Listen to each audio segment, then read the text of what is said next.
안녕하십니까. 마곡부동산TV 공인중개사 심규진입니다.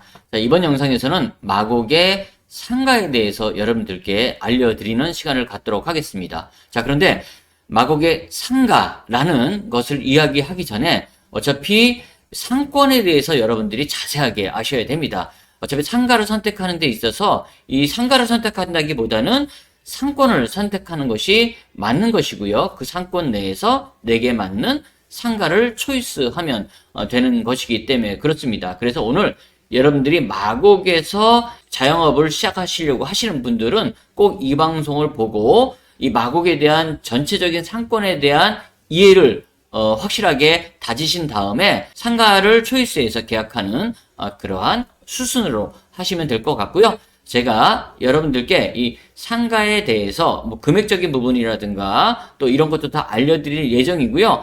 또 여러분들이 저에게 이런 어떤 상가가 필요하다라고 말씀을 하시면은 마곡에서 현재 현업으로 공인중개사를 하고 있기 때문에 여러분들께 상가에 대한 중개까지 뭐 원스톱으로 잘 진행해 드리겠다는 말씀을 드리면서 오늘 이 방송을 시작하도록 하겠습니다. 자, 우선은요.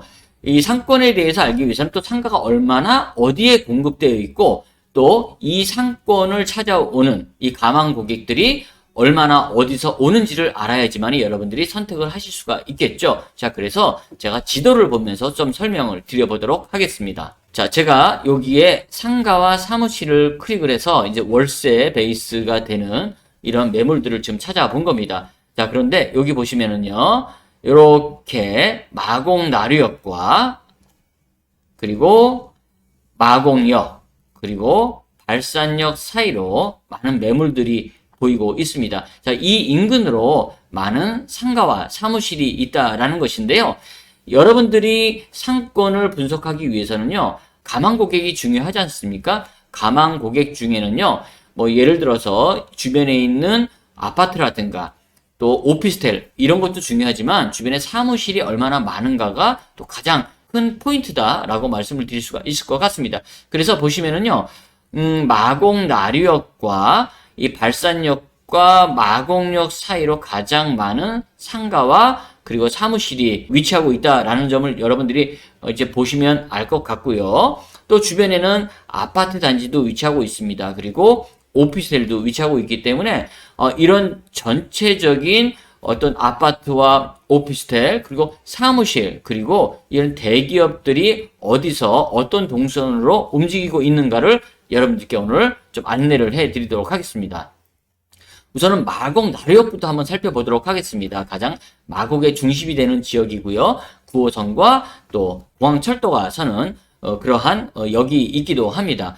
마곡나루역 같은 경우에는요, 전체적으로 한 16,000평에서 7,000평 정도 되는 그런 대지 위에 공급이 된 겁니다. 그래서 보타닉 프루지오 시티를 비롯해서 캐슬파크, 힐스테이트 에코, 마곡나루역 그리고 요 대각선 방향으로 보시면은요, 일성트루엘과 럭스나인 그 뒤로 해리움과 마곡시티가 있는데 여기에는 일단 오피스텔이 위치하고 있죠. 이쪽에 있는 가망 고객을 우리가 한 5,000명에서 6,000명이 안 되는 정도로 보시면 될 것 같아요. 오피스텔 인구만. 그리고 두산도 랜드파크를 중심으로 해서 5개의 건물이 위치하고 있고요. 요 뒤에는 두산도 랜드파크를 중심으로 해서 4개의 오피스가 위치하고 있습니다.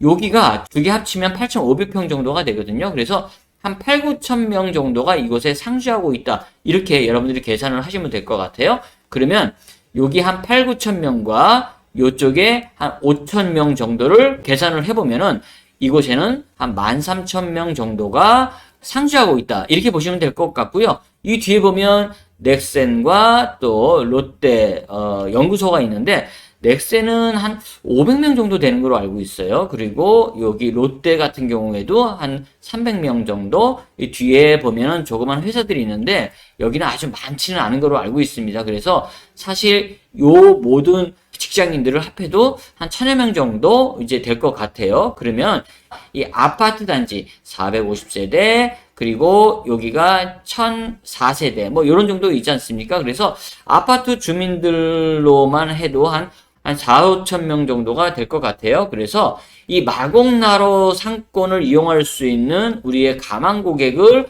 대충 계산을 해 보면은 한 16,000명에서 17,000명 정도? 이거 2만 명은 안 되는 것 같아요. 그래서 2만 명이 안 되는 한 17,000에서 18,000명 정도의 이런 가망 고객을 가지고 있는 그러한 상권이 마곡나루 상권이다. 이렇게 보시면 될 것 같습니다. 거기에 더불어서 이 LG 사이언스파크에 한 2, 3만 명에 되는 직장인들이 이제 어디로 가느냐가 문제인 거예요. 그래서 마곡나루역 쪽으로 오거나 혹은 마곡역 쪽이라든가 발산역 쪽으로 이제 어디로 가느냐에 따라서 이 상권의 크기가 이제 그쪽으로 쏠린다라고 볼 수가 있는 것이겠죠. 근데 아직까지는 LG 사이언스파크에서 접근성 자체가 발산역 쪽으로 좀 많이 가는 것 같아요. 그러니까 발산역이 아무래도 더 많은 이런 상가가 위치하고 있으면서 다양한 업종들이 또 위치하고 있기 때문에 더 큰 상권으로 볼 수가 있지 않습니까? 그래서 이 마곡 사이언스파크에 근무하는 연구원들이 마곡나루역보다는 이 발산역과 마곡역 사이의 어떤 이런 곳으로 많이 더 소비를 하고 있지 않나 이렇게 생각을 해볼 수가 있을 것 같습니다. 하지만 이쪽은 어떤 항아리 상권이라고 볼 수가 있을 것 같아요. 이곳에 있는 분들이 다른 곳으로 간다기보다는 이곳에서 소비를 할 수 있는 그러한 상황이기 때문에 좀 더 안정적인 상권이 될 수가 있을 것 같고요. 이 마곡역과 발산역 사이 같은 경우에는요, 또 이제 이 큰 대로변을 사이에 두고 이 북쪽과 남측으로 또 우리가 구분을 해 볼 수가 있을 것 같습니다.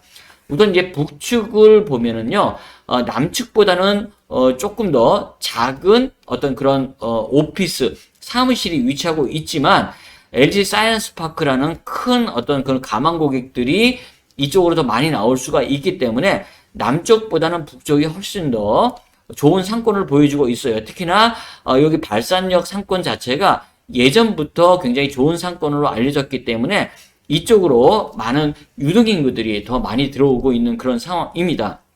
자, 그런데 이 남쪽으로 보면요, 여기가 좀 한계가 있는 게 여기 보시면 그 이대 서울병원 앞쪽으로 해서 여기 이 필지 자체가 보시면은 제가 요거를 위성비로 보여드릴게요. 여기 자체가 여기 지금 공터가 있지 않습니까? 이 공터가 사실은 연구단지로서 기업들이 들어와야 될 그런 곳인데 아직까지도 매각이 되지 않고 유보지로 남아있는 상황입니다. 그래서 이 앞에 있는 이 대로변에 있는 여기가 뭐 우리가 유튜브에서 보면 뭐 다 맨 공실이다 뭐 이렇게 나오는 그런 곳인데 이 뒤에 이렇게 비어있는 공터가 크기 때문에 굉장히 큰 공터입니다. 그렇기 때문에 이 가망 고객이 그만큼 줄어든 그런 영향이 있는 것이고요. 또 아파트가 뭐 1000세대 이상급의 큰 아파트들이 위치는 하고 있는데요. 아파트가 사실상은 이 소비력이 좋지는 못합니다. 사실은 직장인들이 많아야지 그 소비력이 좋아지는 거고요. 회식이라든가 이런 것들이 많아지는 법인데 이 아파트를 끼고 있는 상권 자체, 그러니까 아파트와 마주보고 있는 요 상권 자체가 크게 활성화되지 못하고 있는 이유가 아파트 상권 자체는 큰 활력소가 되지 못한다. 이렇게 좀 보시면 될 것 같고요. 여기도 사실은 오피스텔이 없습니다. 그러다 보니까 주말에 이 아파트에서 나와서 소비가 많이 돼야 되는데 아파트가 그렇게 큰 소비력이 크지 않은 것 같고요. 여기 자체는 다 회사입니다.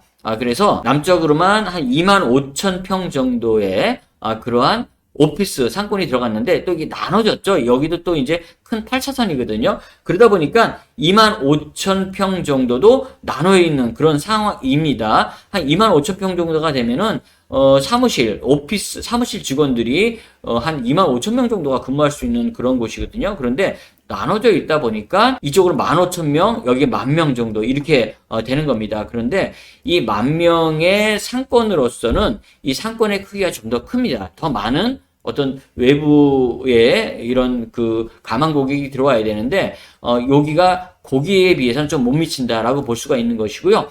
이 위쪽 마곡역과 발산역 사이에 이 북쪽이 그나마도 LG 사이언스파크를 비롯한 이 대기업이 발산역 쪽으로 많이 몰아주면서 굉장히 활성화된 그런 모습을 보여주고 있는 것입니다. 그래서 전체적으로 봤을 때는 제1상권을 발산역 상권이라고 볼 수가 있겠고요. 그 다음에 마곡나루역 상권, 그 다음에 이제 마곡역 상권이 그 다음에 차지하고 있고요. 사실 이 양천향교역 상권도 사실상은 이게 좀 문제가 있는 게 뭐냐면 지금 여기 위성지도를 보듯이 여기가 지금 다 공터입니다. 자, 이렇게 큰 대지가 다 공터로 남아있는 상황이고요. 여기 이랜드 부지인데, 이 이랜드 부지마저도 지금 아직 공사 중에 있죠. 자, 이 양천향교역 뒤쪽이 상권이 들어와 있는 그런 대지보다 더 큰 상권이 현재 공터로 남아있기 때문에 가망 고객이 없는 거예요. 그래서 양천 향교역 쪽에서 밑으로 쭉 내려오다 보면 공실도 많고 그렇게 활성화되지 않은 그런 모습을 보여주고 있는 것입니다. 그래서 여러분들이 상권을 선택할 때 제1상권, 뭐 제2상권 뭐 이렇게 얘기는 하지만 또 여기가 좋은 상권일수록 어떻겠습니까?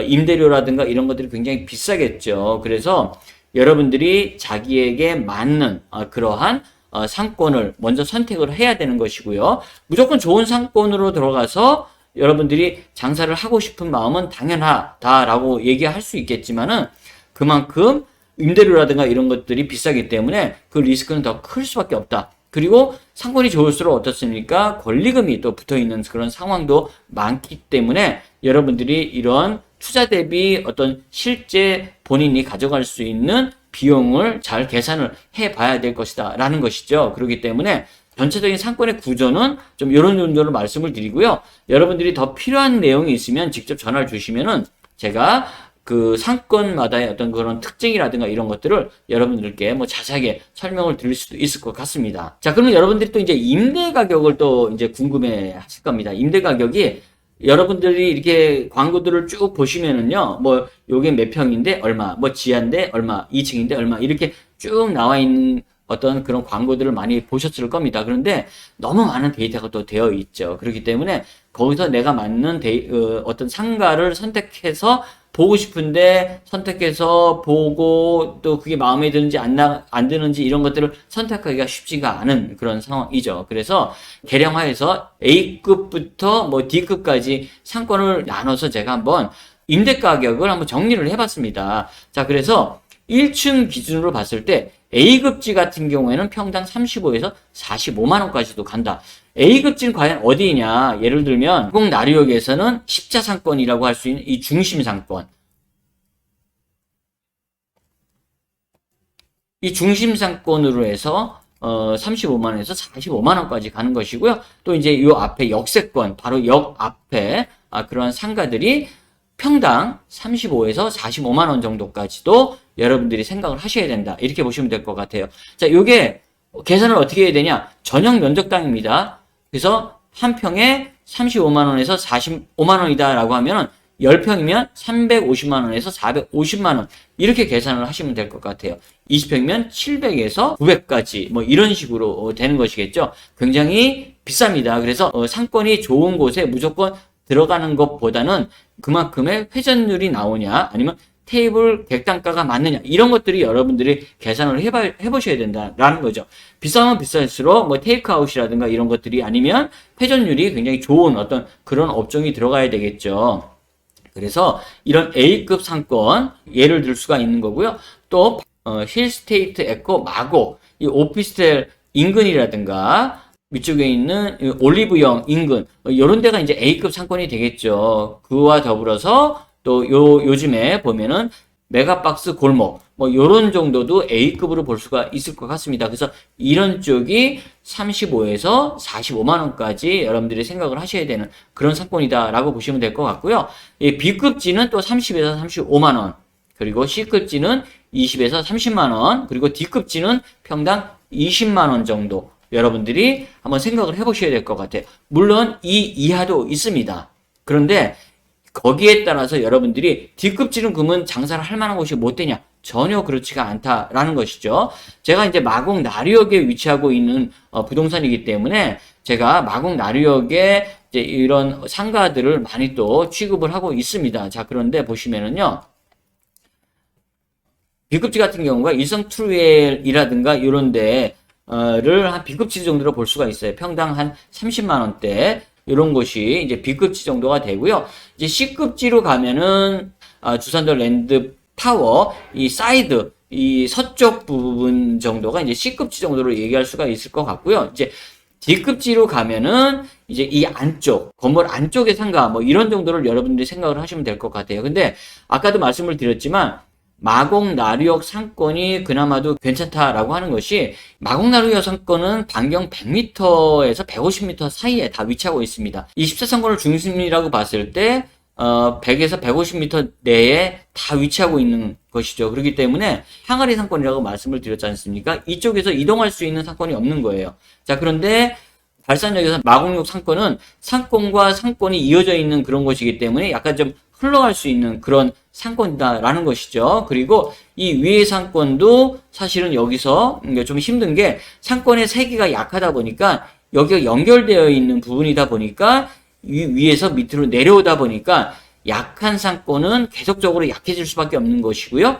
강한 상권은 모일 수밖에 없는 그런 상권적인 특성을 보이고 있는 것입니다. 그래서 어떤 큰 고객이 많이 오는 곳이 좋은 업종이 들어갈 수밖에 없는 것이고요. 또 작은 상권에서 뺏어올 수 있는 그러한 빨대 효과라고 하는데 이런 현상이 발생할 수 있는 반면에 마곡나루역 상권은 다른 데로 빠져나갈 수가 없이 다 150m 내에서 거의 대부분 상권이 형성되어 있기 때문에 이쪽에 들어오신 분들이 대부분 여기서 이 안에서 소비를 하게 되는 그런 현상을 보여주게 되는 것입니다. 그래서 이 마곡나루역 사건 같은 경우가 조금 뒤에 있는 뭐 C급 내진 D급의 상가에 들어가서도 충분하게 여러분들이 장사할 수 있는 그런 이유가 이곳에서 대부분 소비가 이루어지기 때문에 다른 상권으로 이동하는 수가 굉장히 적다. 일단 들어오면 마곡나루역 상권에서 소비를 한다. 뭐 이렇게 생각을 하시면 될 것 같습니다. 그래서 여러분들이 조금 더 내가 다른 곳에서 좀 더 당겨올 수 있는 어떤 그런 업종이다라고 하면은 좀 더 큰 상권에 가서 좀 당겨오는 어떤 그러한 영업 방식을 택하시면 되고요. 내가 조금 안정되게 하고 싶다라고 하면 조금 더 이 항아리 상권 같은 이 마곡나루역에서 좀 안정되게 이제 장사를 하실 수가 있는 그런 상황이다라는 것이죠. 자, 그래서 여러분들이 D급지라고 해서 꼭 장사가 되는 건 아니고요. A급지라고 해서 무조건 장사가 되는 것은 아닙니다. 여러분들이 마곡나루역에서 그래도 꽤 유명한 삼겹살집, M 삼겹살집 같은 경우에도요. 처음에 그것이 생길 때는 거기가 A급지는 아니었다라는 것입니다. 삼겹살집이 굉장히 잘 되면서 주변에 상권이 좀 좋아지는데 그 옆에 보면은요 또 그렇게 잘 되지 않는 그런 상가들도 있다라는 것을 여러분들이 봤을 때는 꼭 이곳에서 A급지라고 해서 꼭 성공하는 건 아니다. 그 D급지라고 해서 꼭 실패하는 건 아니다. 이렇게 여러분들이 생각을 하시면 될 것 같아요. 그 2층 기준 같은 경우에는요, 여기는 큰 차이는 없습니다. 이제 그래서, A급지 같은 경우에는 12에서 15만원, B급지는 10에서 12만원, C급지는 10만원 이하도 충분히 있습니다. 자, 그런데 여기가 마곡 같은 경우가 2층으로의 접근성이 좋지 않습니다. 내부에서 이제 오는 그런 설계를 했는데 내부 자체가 그렇게 큰 상권을 이루지 못하면서 지금 현재로서는 2층이라든가 이런 데가 포항인 곳이 많이는 없습니다. 그래서 이제 역세권 아주 가까운 곳을 중심으로 해서 되어 있고요. 발산역과 마곡역 사이에 이제 2층도 굉장히 좀 잘 되는 어떤 그런 업종들이 간혹 있기는 하지만 아직까지는 2층까지 뭐 활성화되기에는 조금 아직 이른 그런 상황이고요. 더 많은 가망 고객이 들어오면서 그러한 또 2층까지의 어떤 활성화되는 그런 모습을 보여줄 수 있을 것이다. 이렇게 여러분들께 평가를 해볼 수가 있을 것 같습니다. 다음은 권리금을 좀 얘기를 해드리고 싶은데요. 발산역의 아주 핵심 상권 같은 경우에는 뭐 7천에서 1억까지도 뭐 충분하게 바닥 권리가 나온다 이야기는 있습니다만은 그런 아주 A급짜리의 권리금들이 조금 이제 형성이 되는 어떤 그런 상황이고요. 마곡나루역 같은 경우에도 기본적으로 이제 권리금들이 이제 형성이 되고 있는 그런 단계인데요. 워낙 각각마다 틀리기 때문에 권리금을 일정 금액으로 기준해서 말씀드리긴 좀 어렵고요. 뭐 마곡나루역에도 괜찮은 이런 그 프랜차이즈 치킨집 같은 경우에는요, 뭐 이전에도 벌써 뭐 1억에서 2억 정도의 권리금이 거래가 된 사례도 있고 하기 때문에 이 권리금이라는 것 자체가 현재 얼마나 잘 되느냐에 따라서 계산이 될 수 있는 그런 부분과 또 이제 바닥 권리금이라고 해서 기본적으로 받을 수 있는 그런 권리금인데 아주 A급지 같은 경우에는 뭐 5천까지도 이야기는 되고 있습니다만은 이 뒤로 가면은 조금 권리금이 아직까지는 그렇게 크게 형성은 되지 않고요. 뭐 1, 2천 정도 이제 뭐 주로 거래가 되고 있는 그런 상황이다라고 이제 말씀을 드릴 수가 있겠습니다. 자, 닥터마곡 러스나인 공인중개사에서는요. 이 마곡의 상가에 대해서 또 여러분들께 많은 정보를 드리면서 중개까지 열심히 하고 있습니다. 여러분들이 필요하신 상가가 있다라고 하면은 업종이라든가 또 영업 방식이라든가 여러 가지 이러한 인폼을 주시면 제가 소상공인시장진흥공단에서 상권 분석과 사업성 분석 그리고 마케팅까지 컨설팅을 했던 경험을 통해서 여러분들께 많은 도움을 드릴 수가 있을 것 같습니다. 많이 연락 주시고요. 다음번에 더 좋은 영상으로 찾아뵐 것을 약속드리면서 오늘은 이만 마치도록 하겠습니다. 감사합니다.